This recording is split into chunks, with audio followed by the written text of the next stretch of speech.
வணக்கம். சமீபத்தில் மேற்கு வங்கத்தினுடைய சட்டமன்ற தேர்தல்கள் முடிந்து சில நாட்களுக்கு பிறகு அல்ட் நியூஸ் என்று சொல்லக்கூடிய இந்தியாவினுடைய ஒரு மிக முக்கியமான ஊடகத்தை சார்ந்தவர்கள் மேற்கு வங்கத்தில் தேர்தல் நடந்த ராஜர்ஹட் என்று சொல்லக்கூடிய இடத்தை சார்ந்த 164 165 வார்டுக்கு உட்பட்ட மார்க்சிஸ்ட் கம்யூனிஸ்ட் கட்சியை சார்ந்த பஞ்சாயத்து தலைவரை போய் பேட்டி எடுக்கிறாங்க.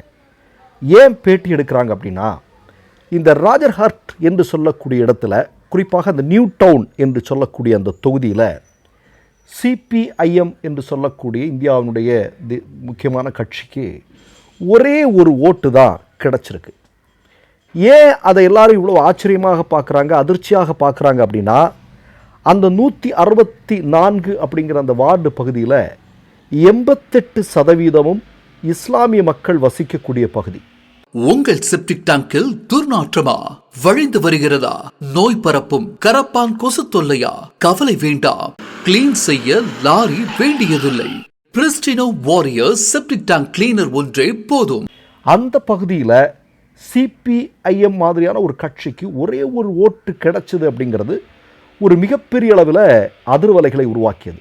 இது தொடர்பாகத்தான் இந்த அல்ட் நியூஸை சார்ந்தவர்கள் அந்த 164 அந்த வார்டுக்கு உட்பட்ட ஒரு பஞ்சாயத்து தலைவரை போய் சந்திக்கிறாங்க. அப்போ அவர் சொன்ன செய்தி இன்றைக்கு இந்தியா முழுவதும் ஒரு மிகப்பெரிய அளவில் ஒரு ஒரு பதைப்பதைப்பு உருவாக்கி இருக்கிறது. என்ன காரணம் அப்படின்னு பார்த்தீங்க அப்படின்னா, இந்த ராஜர்ஹட் என்று சொல்லக்கூடிய இந்த தொகுதியில் இருக்கக்கூடிய 164 165 2 வார்டு. பொதுவாக உங்களுக்கு தெரியும், இந்த பக்கத்து வார்டில் என்னென்னா, இந்த வார்டில் அண்ணன் வசிச்சிருப்பாரா, அந்த வார்டில் தம்பி இருப்பாங்க, இதில் ஒரு உறவினர் இருப்பாங்க, அந்த இடத்துல இன்னொரு உறவினர் இருப்பாங்க. பெரும்பாலும் இவர்களெல்லாம் ஏறத்தாழ ஒரே கட்சியை சார்ந்தவர்களாகத்தான் இருப்பதற்கு வாய்ப்புண்டு. நான் சொல்கிறது முழுமையாக இல்லை. ஆனாலும் இப்போ என்ன அப்படின்னா, இந்த பஞ்சாயத்து தலைவர் இருக்கார் இல்லையா, இவருடைய வீட்டில் மட்டுமே 8 ஓட்டு இருக்குது. இந்த 8 ஓட்டும் சிபிஐஎம்முக்கு தான் விழும். அதில் யாருக்கும் எந்த சந்தேகமும் இருப்பதற்கு வாய்ப்பில்லை. அவர் பஞ்சாயத்து தலைவராக வேறு இருக்கிறார். ஆனால் ஒட்டுமொத்தமாக அந்த தொகுதியில் வாக்குகள் எண்ணப்பட்ட போது அப்போ தான் தெரியுது, சிபிஎம் கட்சிக்கு ஒரே ஒரு ஓட்டு தான் விழுந்திருக்கு அப்படின்னு. அதை விட பெரிய அதிர்ச்சி என்ன அப்படின்னா, திரிணாமுல் காங்கிரஸ் கட்சியை சார்ந்த வேட்பாளருக்கு 5 வாக்குகள் மட்டுமே கிடைத்திருக்கிறது என்பதுதான் இன்னும் கூடுதலான அதிர்ச்சியை ஏற்படுத்தி இருக்கிறது.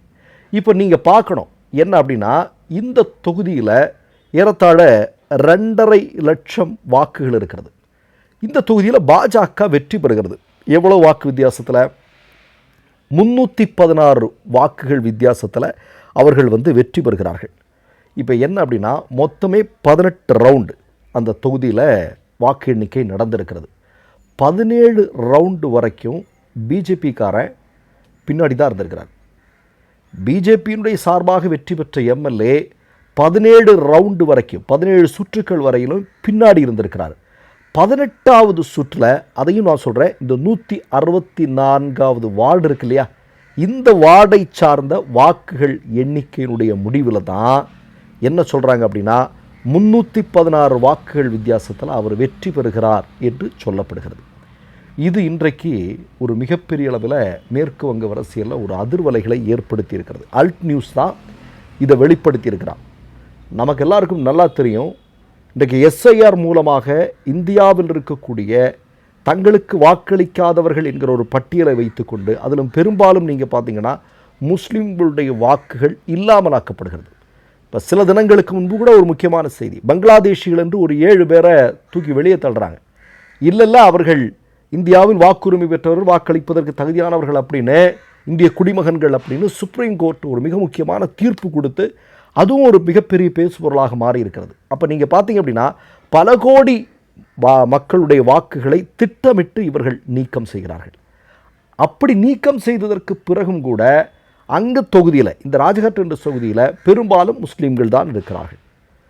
அவர்கள் யாருக்கு வாக்களிக்கிறார்களோ அவர்கள் தான் வெற்றி பெறுவார்கள். ஆனால் அங்கே கடந்த காலத்தில் நீங்கள் சிபிஐஎம்முக்கு அவங்க வாக்களித்தாங்க, அதன் பிறகு பார்த்தா கொஞ்சம் பேர் டிஎம்சிக்கு வாக்களித்தார்கள். ஆனால் இந்த 2 கட்சிக்குமே வாக்குகள் செல்லலை. முழுமையான வாக்குகள், அதாவது பெரும்பாலான வாக்குகள் பிஜேபிக்கு போயிருப்பதாக இன்றைக்கு ரிசல்ட் சொல்கிறாங்க. அங்கே பிஜேபி வேட்பாளர் வெற்றி பெற்றதாக சொல்லியிருக்கிறார்கள். இதுதான் யாராலையுமே நம்ப முடியல. அப்போது வாக்கு இயந்திரங்களில் ஏதாவது செய்ய முடியுமா அப்படிங்கிற அந்த கேள்வி இன்னும் ஆழமாக விதைக்கப்பட்டு கொண்டிருக்கிறது அப்படிங்கிறதா உண்மை. இப்போ இதெல்லாம் ஒரு பக்கம் இருக்குது. இன்னொரு பக்கம் நமக்கு எல்லாருக்கும் நல்லா தெரியும், ஒரு சில வாரங்களுக்கு முன்பு 4000த்திற்கும் அதிகமான இவிஎம் மிஷின்கள் தீக்கிரைக்குள்ளாகின. இன்றைக்கி வரைக்கும் அந்த அது என்ன, அது குறித்த விசாரணை என்ன நிலைமையில் இருக்குது அப்படிங்கிறதெல்லாம் யாருக்கும் தெரியல. ஏதோ ஒரு அறிக்கையை போட்டு அவன் இதனால தான் சொல்லி எல்லாத்தையும் ஊற்றி மூடியிருப்பாங்க. 4000த்திற்கும் அதிகமான வாக்கு இயந்திரங்கள், அதுவும் சமீபத்தில் ஒரு மாநிலத்தில் நடந்த தேர்தலில் மிகப்பெரிய சந்தேகத்திற்குள்ளான ஒரு தேர்தல் முடிவுகளில் இப்படிப்பட்ட ஒரு சம்பவம் நடக்குது அப்படின்னா அது பெரிய அதிர்வலைகளை இந்தியா முழுவதும் ஏற்படுத்தி இருக்கக்கூடிய நேரத்தில் தான் ஆல்ட் நியூஸ் இப்படிப்பட்ட ஒரு செய்தியை, ஒரு ஆதாரத்தை அம்பலப்படுத்தி இருப்பது என்பது இன்னும் மிகுந்த சந்தேகத்தை வாக்கு இயந்திரங்களின் மீதும் தேர்தல் ஆணையத்தின் மீதும் இந்திய மக்களுக்கு ஏற்பட்டிருக்கிறது என்பதுதான் உண்மை. கூடுதலாக நான் ஒரு செய்தியை சொல்கிறேன். என்ன அப்படின்னு பார்த்தீங்கன்னா, இப்போ 2029 ஒரே நாடு ஒரே தேர்தல் அப்படிங்கிறத கொண்டு வருவதற்கு மோடியும் அமித்ஷாவும் ஆர்எஸ்எஸும் தயாராகிவிட்டார்கள். ஆனால் அதை பார்லிமெண்ட்டில் பில்லாக கொண்டு வரணும். கொண்டு வந்தால் இவங்க வெற்றி பெற முடியாது, இவங்களுக்கு போதிய பெரும்பான்மை இல்லை. அப்போ புறவாசல் வழியாக எப்படியாவது கொண்டு வர முடியுமா அப்படின்னு பார்க்குறாங்க. அதற்கு இவங்க இப்போ போட்டிருக்கிற திட்டம் என்று சமீபத்தில் வந்திருக்கக்கூடிய செய்தி என்னென்னா, பாஜக ஆட்சி நடக்கக்கூடிய மாநிலங்களில் அந்த சட்டமன்றங்களை கலைத்து விட்டு 2029 பார்லிமெண்ட் தேர்தலோட இந்த சட்டமன்ற தேர்தலையும் நடத்துவதற்கு முயற்சி செய்கிறார்கள். இன்றைக்கி நீங்கள் பார்த்தீங்க அப்படின்னா ஜம்மு காஷ்மீர்லேருந்து ஒரு 7-8 மாநிலங்களை தவிர்த்து மீதி உள்ள பெரும்பாலான மாநிலங்களை காங்கிரஸ் மற்ற கட்சியை சார்ந்தவர்களை மிரட்டி கட்சியை உடைச்சி பாஜக தான் ஆட்சி பொறுப்பில் இருக்குது. இப்போ 2029 பாராளுமன்ற தேர்தலில் பாஜக ஆட்சி நடக்கக்கூடிய மாநிலங்கள் இருக்கக்கூடிய சட்டமன்றங்களை கலைத்துவிட்டு அங்கும் கூடுதலாக தேர்தல் நடத்துவதற்கான ஒரு திட்டம் பாஜக தீட்டி வருகிறது அப்படிங்கிற ஒரு செய்தி இன்றைக்கு வெளிவந்திருக்கிறது.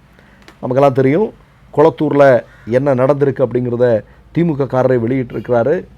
3 வாக்கு இயந்திரங்கள், அது தொடர்பான யூனிட்டுகளில் என்னென்ன பிரச்சனைகள்ங்கிறத அம்பலப்படுத்தி இருக்கிறாரு. முன்னாள் முதல்வர் மு க ஸ்டாலின் அவர்கள் கோர்ட்டுக்கு போயிருக்காரு. அதனுடைய தீர்ப்பு என்னவாக இருக்கும் அப்படிங்கிறது யாருக்கும் தெரியல. ஒட்டுமொத்தமாக இந்திய தேர்தலே, அதை நடத்தக்கூடிய தேர்தல் ஆணையமே இன்றைக்கு மக்கள் மனங்களில் சந்தேக நிழலில் இருக்கிறார்கள் அப்படிங்கிறதா உண்மை. மற்றொரு நிகழ்வில் சந்திப்போம். நன்றி, வணக்கம். 3 யூடியூப் சேனல்கள் வியாபாரத்திற்கு இருக்கிறது. தேவைப்படுபவர்கள் இந்த எண்ணுக்கு தொடர்பு கொள்ளுங்கள். மை நேம் இஸ் ரெட் சேனலை சப்ஸ்கிரைப் பண்ணிக்கோங்க. அதுக்கப்புறமா பக்கத்தில் இருக்கிற ஜாயின் பட்டனை கிளிக் பண்ணீங்கன்னா ஒரு நியூ பேஜ் ஒன்று ஓப்பன் ஆகும். அதுலேயும் ஜாயின் பட்டனே கிளிக் பண்ணிக்கோங்க. அதில் பார்த்தீங்கன்னா credit R debit card options இருக்கு. இதில் உங்களுக்கு விசா, மாஸ்டர் கார்டு, ரிப்பே அப்படின்னு 3 ஆப்ஷன்ஸ் கொடுத்துருக்காங்க. அதில் நீங்கள் எந்த கார்டு சூஸ் பண்ணுறீங்களோ அந்த கார்டோட நம்பர் என்டர் பண்ணிக்கோங்க. அப்புறமா கார்டோட வேலிடிட்டி மந்த் அண்ட் இயரை டைப் பண்ணிக்கோங்க. அடுத்தபடியா உங்க கார்டோட பின்னால சிவிசி கோடுன்னு சொல்லிட்டு 3 நம்பர்ஸ் கொடுத்துருப்பாங்க. அந்த நம்பரை இதில் என்டர் பண்ணிக்கோங்க. அப்புறமா அட்ரஸ் அண்ட் இன்ஃபர்மேஷன் என்டர் பண்ணிட்டு பைங்கிற பட்டனை கிளிக் பண்ணிக்கோங்க. ஒருவேளை உங்க கார்டு நம்பர் இன்வாலிட்னு காமிச்சிச்சுன்னா உங்க கார்டுல இன்டர்நேஷனல் யூசேஜை எனேபிள் பண்ணுங்க.